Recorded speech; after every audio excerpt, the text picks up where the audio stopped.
Once upon a time, in a small village named Green Hill, there lived a poor young man named Daniel. He was 22 years old. Daniel had kind brown eyes and short black hair. Every day he worked very hard to help his family. His father was sick and stayed in bed most of the time. His mother was too old to work in the fields. So Daniel did everything he could. Daniel worked from sunrise to sunset. He took care of the small farm and sold vegetables in the village market. Life was hard, but Daniel never gave up. His family was poor, but his heart was full of hope. He always smiled and helped others when he could. In the same village, there lived a rich girl named Sarah. She was 20 years old and had long golden hair and blue eyes. Sarah came from a wealthy family. They owned many farms and a big, beautiful house on the hill. Her father, Mr. Aaron, was one of the richest men in Green Hill. Sarah had everything: nice clothes, good food, and servants to help her. But she was not happy. Her heart felt empty. She wanted more than money and gifts. She wanted love, kindness, and someone who truly cared about her. One sunny morning, Daniel was selling vegetables in the market. He placed the carrots, tomatoes, and apples carefully on his wooden stall. Sarah came to buy some fruit. She looked around and stopped at Daniel's stall. She saw how carefully he worked. She saw his gentle smile and kind eyes. Daniel greeted her with respect. "Good morning," Sarah said softly. "Can I buy some apples?" Daniel smiled. "Of course. These apples are fresh from our tree." Sarah took the apples and thanked him. From that day on, she started visiting the market every morning. She came with small baskets and always stopped at Daniel's stall. They started talking. First, it was just about fruit and vegetables. Then they talked about the weather, the village, and soon, their lives. Daniel told her, "One day, I dream of having my own shop, a small place where I can sell fresh food and help my family live better." Sarah said, "I want to help people, not just the rich ones. I want to give to the poor, to children, to families like yours." Day by day, their friendship grew. They laughed, shared stories, and smiled when they saw each other. And slowly, they fell in love. One evening, while sitting near the river, Daniel looked at Sarah. The sky was pink with the setting sun. "Sarah," he said, "I love you. You are kind and good. I have nothing to give you, but my heart is yours." Sarah smiled. "I love you too, Daniel. You are strong and honest. You have a good soul." They held hands and dreamed about a future together. But their happiness did not last long. Sarah's father, Mr. Aaron, heard about their love. He was very angry. "You cannot be with that boy," he shouted. "He is poor. He has nothing. He is not good enough for my daughter." Sarah cried and said, "Father, I love Daniel. He is a good man. He works hard. He has a kind heart." But Mr. Aaron would not listen. "If you marry him," he shouted, "you are no longer my daughter." Sarah was heartbroken. She ran to Daniel and told him everything. Daniel listened quietly.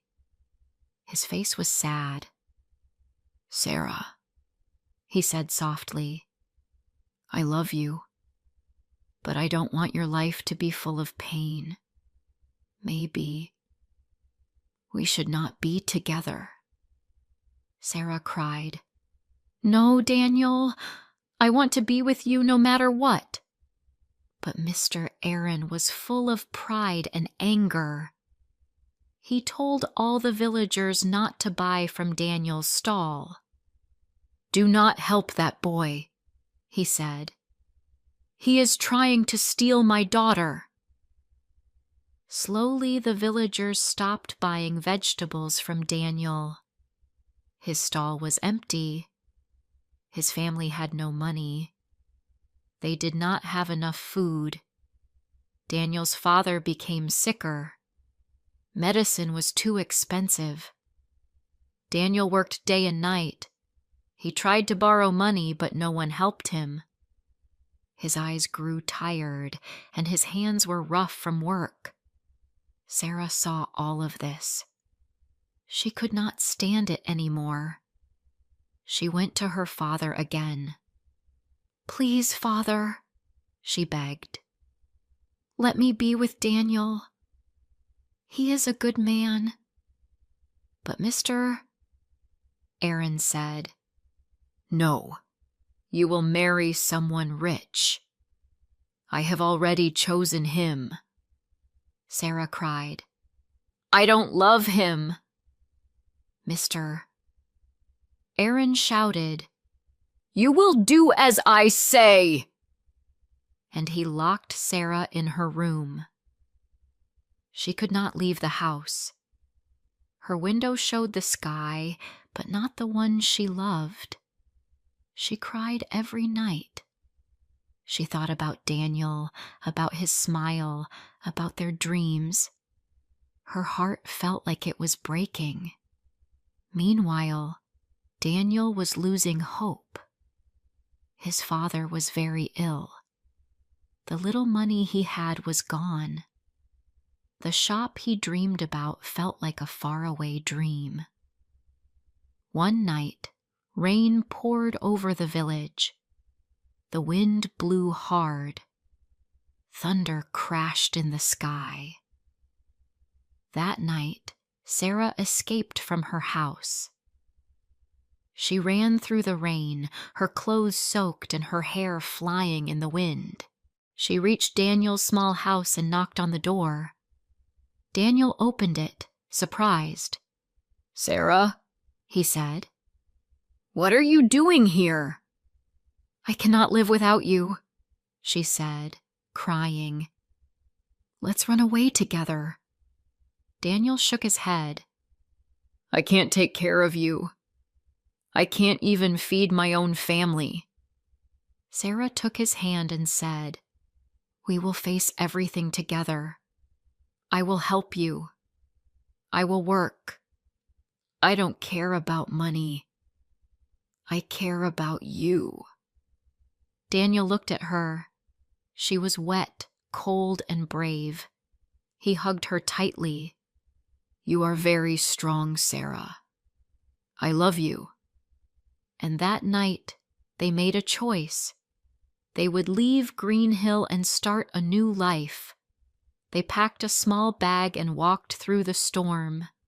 They did not know where they were going. But they had each other. And so, hand in hand, Daniel and Sarah walked toward a new beginning. Daniel and Sarah walked all night through the storm.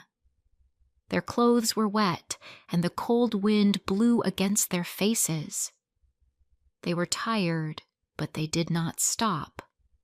They held hands and kept walking. They left Green Hill behind. By morning, they reached a small town called Riverside.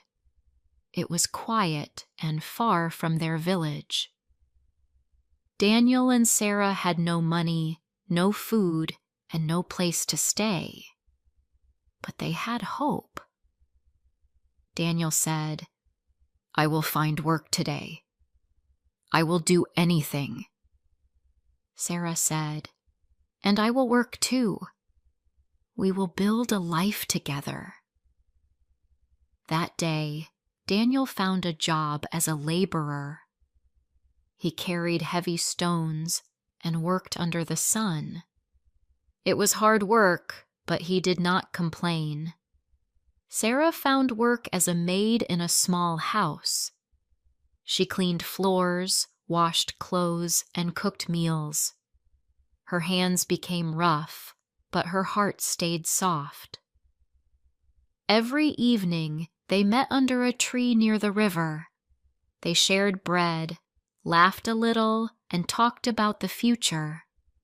Some days were very hard. They did not have enough food. Some nights they slept outside. But they never gave up. One evening, Daniel said, "I am saving money. Slowly. One day, I will open a small shop, just like I dreamed." Sarah smiled. "And I will help you run it. We will work together, like we always do." Years passed. Day by day, they saved a little more. Daniel worked harder than ever. He learned to repair things, to speak with people, and to buy and sell small items. Sarah learned to cook better meals, to sew clothes, and to speak kindly to every customer. Finally, one bright morning, Daniel rented a small space near the market. It was just a tiny shop made of wood, but to them, it was a palace. Sarah cleaned it, decorated it, and put up a small sign, "Daniel's Fresh Goods." They sold vegetables, fruit, tea, and homemade snacks. People in Riverside liked them.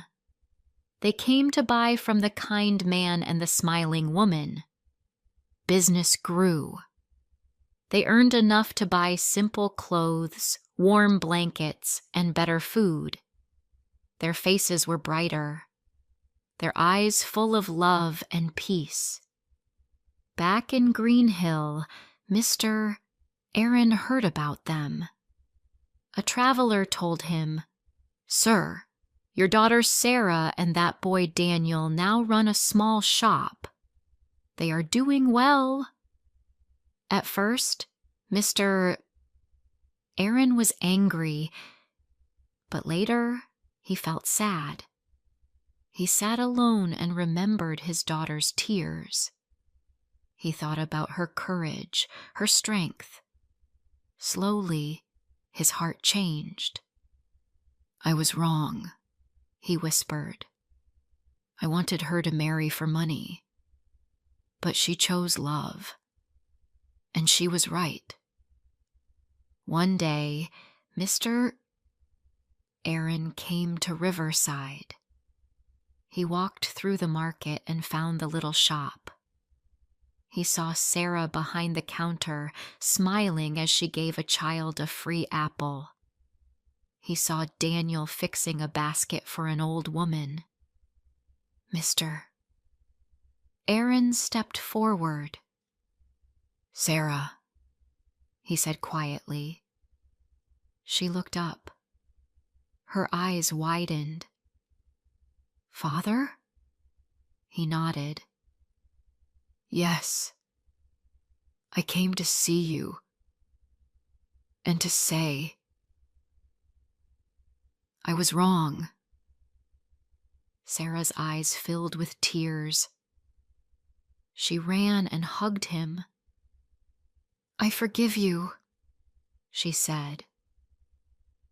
"I missed you so much." Mr. Aaron looked at Daniel. "And you are a good man. Thank you for taking care of my daughter." Daniel smiled and said, "Thank you for accepting us." From that day on, Mr. Aaron visited often. He helped them when he could. He did not bring gold or gifts. He brought love and peace. Life was still not easy for Daniel and Sarah. They had to work every day, but they faced every challenge together. When one was tired, the other gave strength. When one cried, the other gave comfort. They never forgot the nights without food. They never forgot the rain, the cold, the pain. But they also never forgot the power of love and hard work. People in Riverside began to tell their story. They were poor, people said, but their hearts were rich. Children looked up to them. Young couples came to ask for advice. And Daniel and Sarah always said the same thing. Money is not the most important thing. A kind heart, a strong will, and true love can build a beautiful life. And so, Daniel and Sarah lived simply but happily. Their shop grew. Their hearts stayed gentle, and their story became a light for others. They proved that true love is stronger than money or power.